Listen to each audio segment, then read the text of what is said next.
And right in the middle of this trial, you enlarge the number for the 21 to 29 range. That's bigger than what was in your first report, correct? No, that is not correct. Well, you changed the number, don't you? No, I did not change the number. Well, Yes. let's go back to see exactly what you did, sir. Sure. I'm like Scooby right now. I'm like,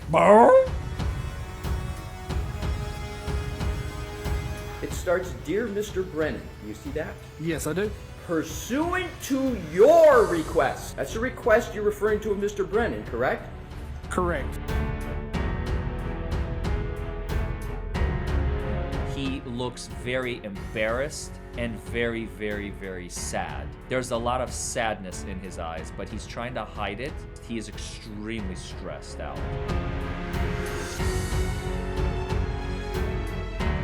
Oh my god, you guys, prepare yourselves for a absolute annihilation. I have not seen this before, but I can already tell Alessi is about to rip this dude's head off of his shoulders.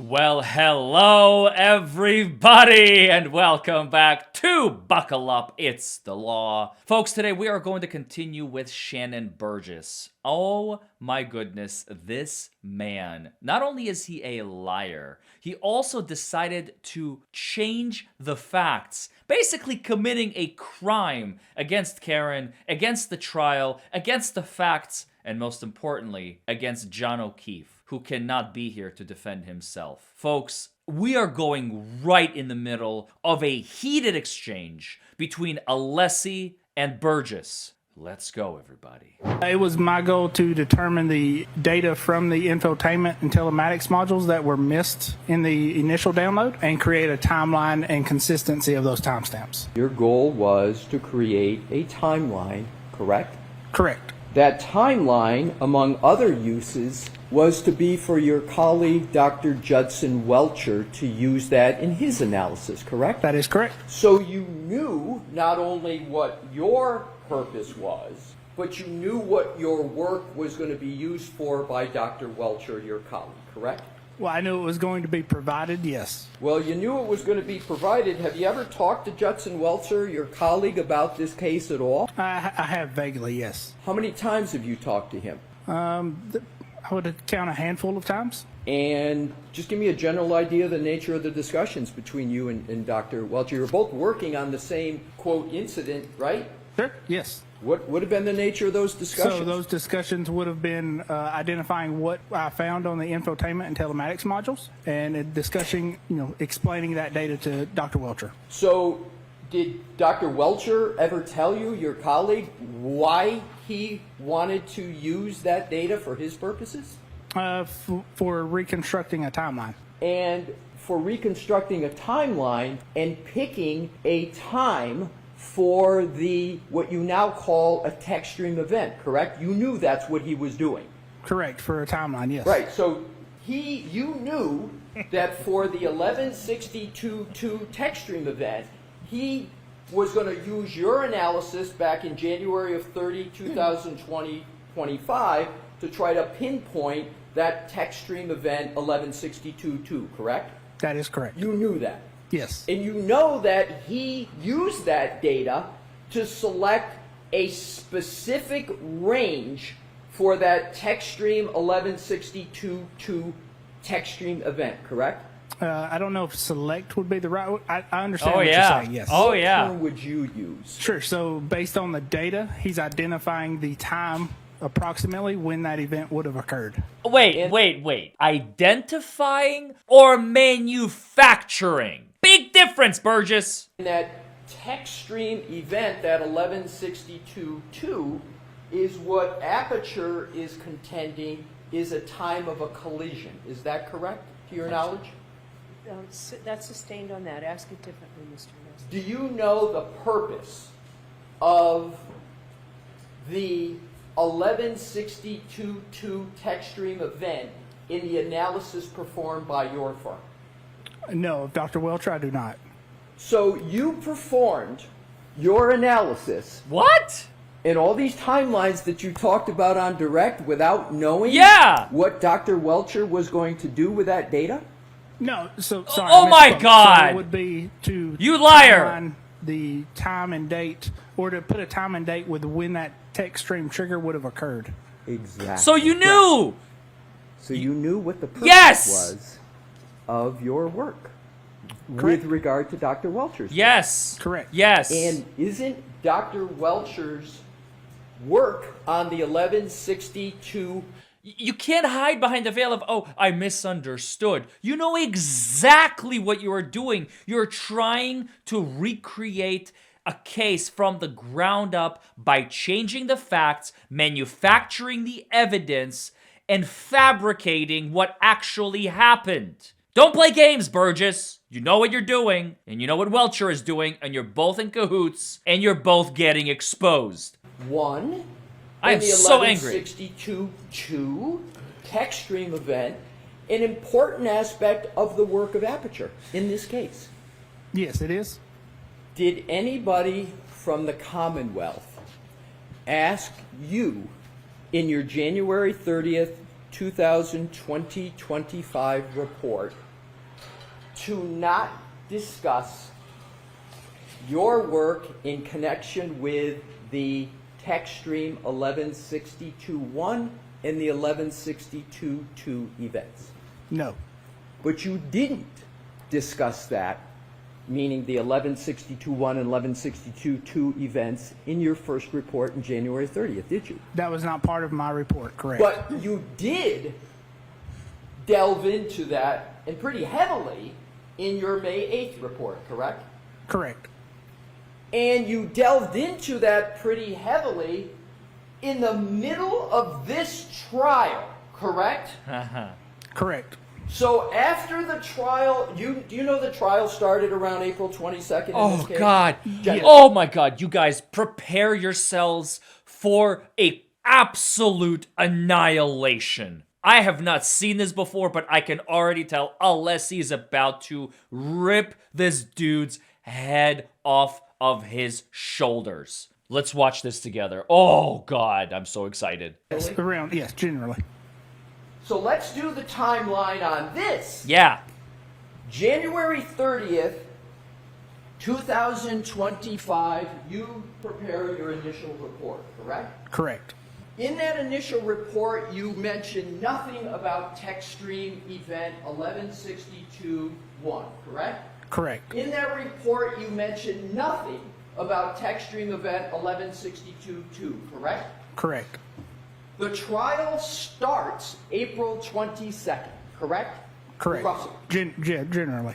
No, the trial in this case, this trial, about April 22nd, after the trial starts and after witnesses, of course, are appearing, you prepare another report, correct? Correct. And that's your May 8th report, Correct. right in the middle of this trial. Correct. And right in the middle of this trial, you enlarge the number for the 21 to 29 range. That's bigger than what was in your first report, correct? No, that is not correct. Well, you changed the number, don't you? No, I did not change the number. Well, Yes. let's go back to see exactly what you did, sir. Sure. I'm like Scooby right now. I'm like, Brr? So May 8th, you just resubmitted the exact same report, Burgess? We all know you didn't. He just doesn't want to admit it. Alessi, get him! Get him, dog! Let's start with the basics. You said on direct examination, sir, that you prepared your May 8th report on your own initiative. Those were your words on your direct testimony, correct? Correct. Wait.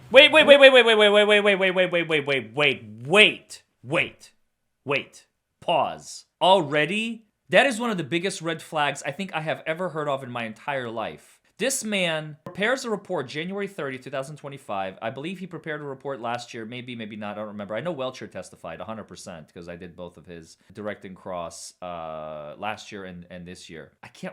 I'm like 99% sure this guy testified last year as well. So, but he recreates, submits a report January 30th, 4 months ago almost. Fine. Okay. And now all of a sudden, sua sponte, which is Latin for of his own accord, without any prompting, nobody requests it, nobody says, hey, Burgess, meh, do this, meh, like go forth and create. He just sits there randomly scratching his chin one day and going, with that, because he's not allowed to listen to testimony and watch this trial, just of his own accord, sitting there one day scratching his chin. I should amend my report. Yeah, I should amend my report. 2 weeks after the trial has begun. More than 2.5. I do not buy it for 1 second. Let's see how this guy tries to justify it. I'm going to read the first line of your May 8th, 2025 report. Wow, Okay. already. Do you have it in front of you, sir? I do, yes. It starts, Dear Mr. Brennan. Do you see that? Yes, I do. Pursuant to your request. That's a request you're referring to of Mr. Brennan, correct? Correct. I have completed an additional analysis concerning the above referenced matter. Oh my To God. formulate opinions, the following additional items were reviewed. This wasn't done on your initiative. You put in writing you did it at the request of Mr. Brennan. Which is it? So that was on my own initiative. This is a holdover, so a copy and paste from my original report. You're explaining the May 8th report in your language pursuant to your request as a cut and paste from a previous report? Yes, I am. Do you cut and paste important information from one report to the other without checking it for accuracy? I copy and paste certain portions. Do you ever review what you cut and paste to see if it's accurate? Yes. You didn't review it this time, Not though, this did time. you, sir? No, I did not think it was significant.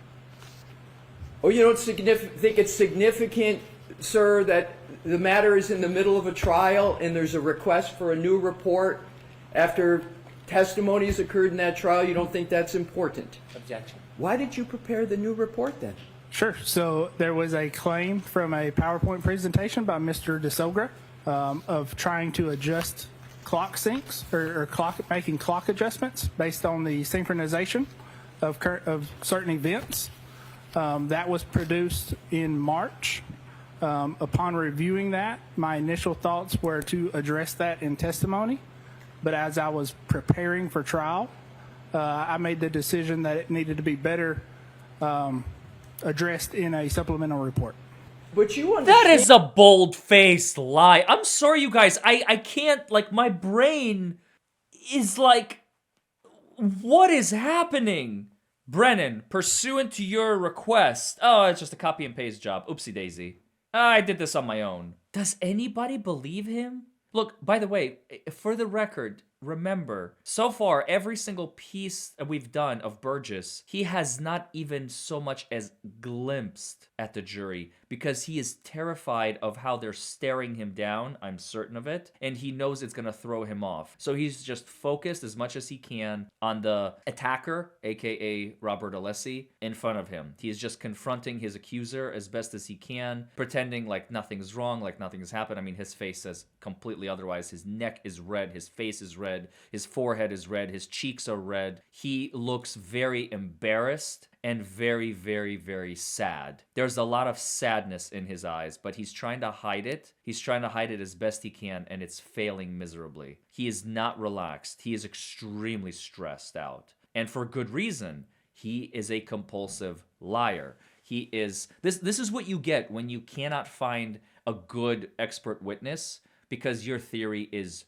dog crap. When your theory of the case is dog crap and you need to like modify things and change things and make things fit into like a square, peg into a round hole or whatever you want to call it, this is what you get. You get Burgess. People like Burgess who are just, look, I'll say whatever you want, just pay me, and I'll say anything that you want. I've seen these experts. I know these experts. I've cross-examined these experts. They fear me because they know I don't go for their report. I, just like Alessi, we go for the qualifications. So if you need a lawyer that can destroy an expert witness like Robert Alessi, call us, 1-844-77 for hurt. We are trial attorneys, and we are here to try and get you the maximum money possible under the law for your injuries. If those injuries happened over the past year, some jurisdictions are 2, and even fewer still are 3 years.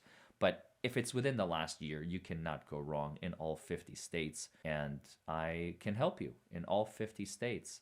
So give us a call, 1-844-774-HURT. This guy, I swear, I am just... You've seen my face. I can't take it back. That's how I feel. I could not believe the words coming out of this man's mouth. He does not believe his own words. How are we supposed to believe them? And that the report that you're referring to, that's the report of Mr. Soger, correct? It is a presentation of Mr. DeSoger. It's correct. a presentation. You understand his presentation merely was responding to the work that you did, correct? No, that's not correct. So your belief is that Mr. DeSoger's report didn't address at all what you had done? Partially, yes, but no. Okay, but let's cover the basics. You Sure. agree that Mr. DeSogra addressed, at least in part, the work that you had done? He tried to address, yes. Right. Tried. So do you know the date of Mr. DeSogra's report as March 5th? Does that sound right to you? Yes, that's what So I said. you had Mr. DeSogra's report that you claim was the basis for you on your own in the middle of this trial, creating and submitting a new report. You claim that the basis for that was Mr. DeSogra's report of March 5th of 2025. That is correct. You waited 2 months to do that? Again, my initial thoughts were to address it on testimony. My question, sir, is not your thoughts. Just, did you wait 2 months? Just let him finish the answer. My question, sir, finish it how you like. Sure. So 2 months, was it 2 months between March 5th and when you submitted your report on May 8th? Was that 2 months? yes, it is. So, did you know when this trial was going to start, sir? Generally? Yes. Do you think it's fair to submit a report without anybody asking you in the middle of a trial? Sustained. It's a good As question. we've been discussing, you issued a brand new report, in this case dated May 8th, 2025, correct? Correct. That changed your analysis, correct? No, it did not change my analysis. Were there changes to your analysis in it? There were clarifications. Clarifications. Correct. Let's address that. In your January 30th, 2025 report, you did not mention TechStream event at all, did you? No, I did not. And you didn't mention collision at all, correct? No, I did not. And you mentioned both of those now in your May 8th, 2025 report, correct? I don't know if I mentioned collision. I'd have to go to my report and look. But you certainly do mention TechStream events, correct? Yes, that's and correct. And you labeled them 1162.1 and 1162.2, correct? Correct. That's a change from your first report, isn't it, sir? No, it's not a change. It's a supplement. Oh, so your definition is that when you add something to a report, it's not a change, it's a supplement? Supplement. That is what it is, yes. Who did you speak to regarding the May 8th, 2025 report before you prepared it? And no one before I prepared it. Liar. He So looked you at just- Brennan. He looked at Brennan. He spoke to Brennan. Brennan told him, hey, buddy, we have a problem. We need more evidence. Otherwise, I'm going to lose this with flying colors. Can you manufacture something? Sure, anything you need. What do you need? I need a collision between the SUV and something. Anything. Yeah, sure. I got you. What timestamp do you need it on? I don't know, like 12:35 or something. I think that should be good. That's approximately the time that Karen Reed killed John O'Keefe. Okay, sweet. I'll get it to you. Awesome. Thanks, man. Click, click.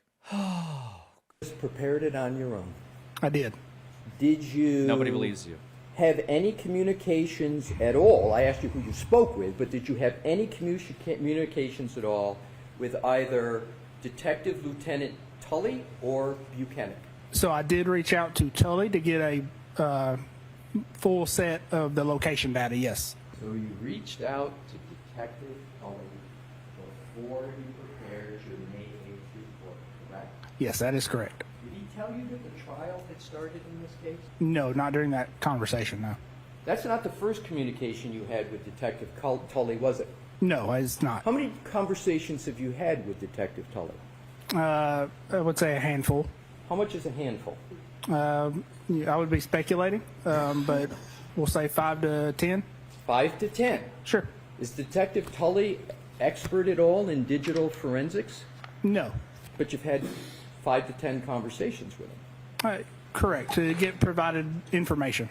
At any time, has anybody from the Commonwealth had a discussion with you relative to your January 30th, 2025 report or your May 8th, 2025 report about keeping flexible the timelines for any events in this case?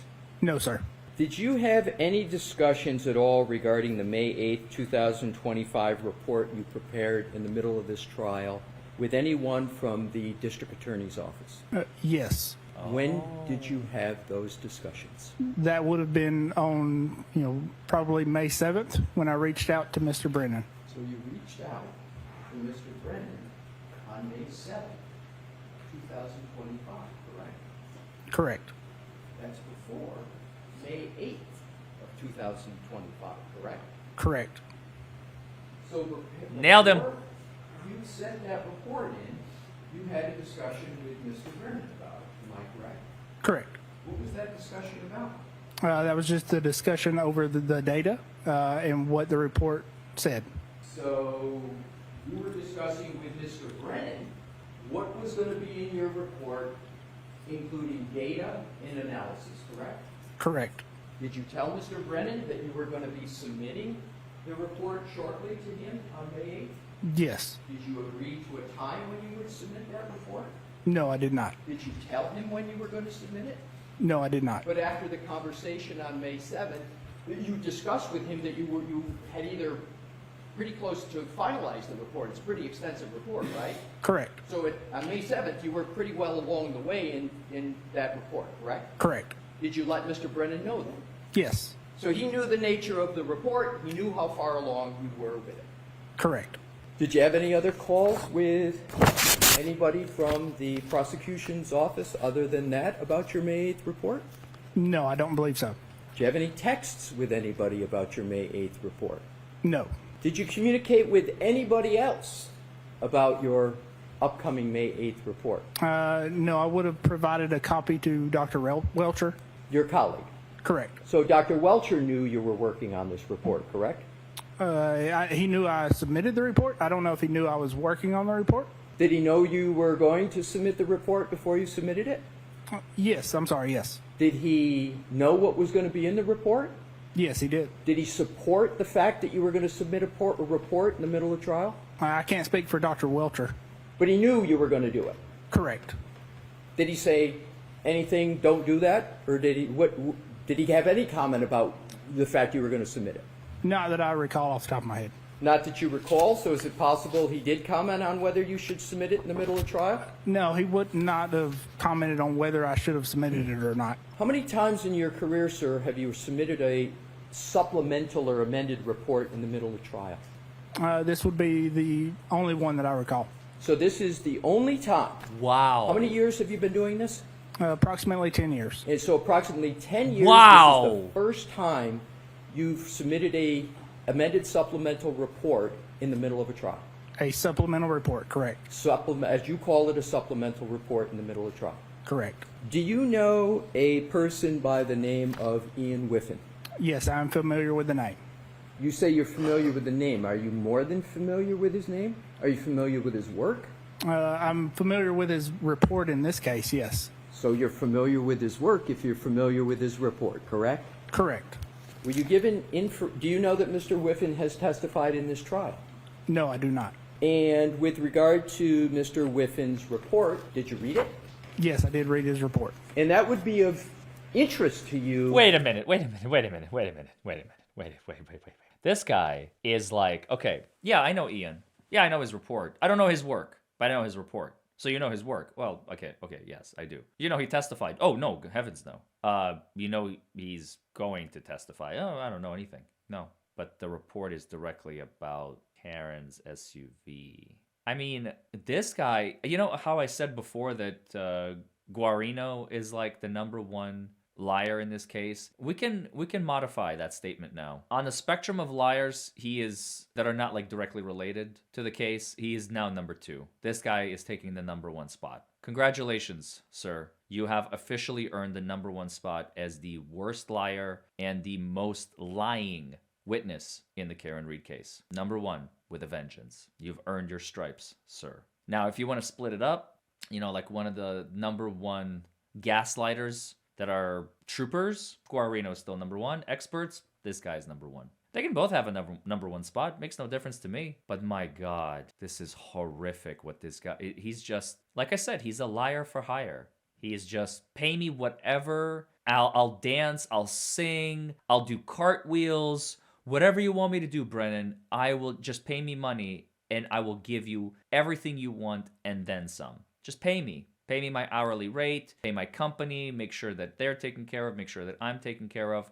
I will give you whatever you need. And those experts are the worst because they will say anything for money. They will never speak the truth. I mean, his dishonesty goes so deep. If you haven't seen the previous video that I did about him, oh my God, you have to go watch it as soon as you're done with this video. And by the way, don't forget to subscribe to the channel so you get more of these videos when you are scrolling through YouTube. So you guys, let's finish this guy up. I am beside myself. The level of gaslighting, the level of deception, lies, manipulation, extortion. He spoke to Brennan. He admitted to speaking to Brennan ahead of time. Like, come on, dude.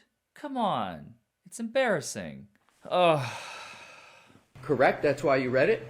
Correct. Because Mr. Whiffin's report, and are we talking about Mr. Whiffin's January 2025 report or his March 2025 report? Are you aware there's 2 of them? No, I'm not. Do you know which one you're referring to? That would be the January report. So the January 2025 report, are you aware that there's just a couple minor differences between the 2 reports, or you're just not aware of it? I'm not aware of either way. Assume there's very minor differences with the reports. Mr. Whiffin's reports contain information and some detailed, and they're long reports, right? Yes, they are. So Mr. Whiffin's report contains information about the cell phone of Mr. O'Keefe, correct? Correct. It contains information about the location data in Mr. O'Keefe's phone, correct? Correct. It contains information about the phone calls in Mr. O'Keefe's report, correct? Correct. It contains information about the temperature of the battery in the iPhone of Mr. O'Keefe, right? Correct. It has some timelines in that report, correct? Correct. And those timelines have very specific events that are represented in the data from Mr. O'Keefe's cell phone, correct? Correct. As a matter of fact, it's got location data and times that you have used in your report and PowerPoint presentation here, correct? Correct. When did you receive the report of Mr. Whiffin with regard to the cell phone of Mr. O'Keefe? So I would have received his report sometime in January. So 4 months ago, you had the report of Mr. Whiffin with substantial information about the types of databases This you is can crucial. find in the iPhone, location data, health data, phone calls, and a timeline, among other information, correct? Correct. You had all that information. Correct. And you had GPS location data in that report regarding Mr. O'Keefe's iPhone, correct? Correct. And despite having all of that information, you decided, hey, let's just draft a new report. Screw it. What's the worst that could happen? This could happen, Burgess. Alessi could happen. You know what an SQLite database is? SQLite? Yes. SQLite, yeah. Yes. And an SQLite database is one of the many databases that are contained within an iPhone, including Mr. O'Keefe's iPhone, correct? Correct. And you testified on your direct that you have general knowledge about cell phones, correct? Correct. And you say you've got certifications with regard to cell phones, correct? Correct. And your certifications include being able to read Celebrite and apply the Celebrite tool, correct? Correct. And you have certifications that allow you to apply and utilize magnet forensics, like, for example, their Axiom program, correct? Correct. And you've done that in your career. You've applied those tools before this case, correct? Correct. And you've applied those tools after your work in this case. You apply them pretty much frequently, correct? Correct. So the tools, the databases in an iPhone, and all the location data, etc., that was all information you had and you knew and had FASO with back in January of 2025, correct? Correct. So you had absolutely no reason to draft a new report, and yet you did it anyway because Brennan asked you to, because he is losing this trial and he needs your help to win it, Burgess. Had access to the XQ-like database because you had Mr. Whiffin's report, correct? Correct. I had the report, You yes. had the report. Do you recall on your direct testimony saying that one of the reasons that you did this supplemental report on May 8th was you got new information or more information about Mr. O'Keefe's cell phone? Yes, correct. You had that information through Mr. Whiffin's report back in January of 2025, didn't you, sir? Correct. I had the report. I did not have the data. Well, didn't Mr. Whiffin's report discuss location and in a pretty detailed manner? Yes, it did. And didn't he use GPS location data in that report? Yes, he did. This is one of the biggest embarrassments in trial history, in the history of trials. I've never seen anything like this, ever. Not to this magnitude, folks. Lying about your credentials, lying about who you spoke to, lying about the facts, lying about your report, lying in your report, lying about your education, lying about your experience, taking 17 years to get a degree that you still don't have. I mean, that's a skill. That is an absolute skill to be like the worm of society. That takes talent. You know, they say that in order to become like the worst chess player in the world, it would take forever because you have to consistently lose and make very stupid moves on a regular basis. And it would take an insane amount of time until you will be crowned the #1 worst chess player in the world. Just like it would take in the opposite direction an insane amount of time, work, effort, and not even everybody is capable of becoming the #1 best chess player in the world, who currently is Magnus Carlsen, for those of you who are chess aficionados out there. By the way, shout out to Gotham Chess. He probably doesn't even know I exist, but he is a very, very, very talented coverer of chess games on his own channel, and I've been following him since his start during COVID when he had like 20,000 subscribers, and he's at like what, 7 million, 6 million right now, which is insanity and good for him. But I'm just bringing him up because I remember chess, and I used to watch him religiously. I would like never miss an episode for like 3 years straight. It's only when I got into a relationship that I couldn't, because my girlfriend is not into chess, and that's okay. It's not her thing. It's my thing, and I just don't watch him as much anymore. Although I do watch the occasional video. So here you go, buddy. It's a free plug for your channel. Gotham Chess, GOTHAMCHESS. He's a really good guy. I think he's in Europe right now touring or something. He wrote a book. He wrote a course. He has a course called Chessly that he created. He has, like I said, he has a YouTube channel. He's good. He's really good. So there you go, buddy. Free plug for you, even though you don't even know I exist. So it takes skill. I said all of this to say this. It takes skill to become the #1 at anything, and even to become the #1 worst at something. And Burgess has dedicated his life to becoming the #1 worst expert witness to have ever walked this earth. And so far, he has won. I don't know anyone who has done a worse job than him. Nobody. I have seen some of my own experts who are like him, but even they are lacking in some departments. And when I say lacking, I mean actually have like credentials in order, have like their business in order. They don't fabricate reports in the middle of trial, like they do the reports ahead of time based on evidence and facts and not speculation and deception, you know? So anyway, congratulations, Mr. Burgess. You will go down in history as the #1 worst expert possibly of the 21st century. Bye, everybody.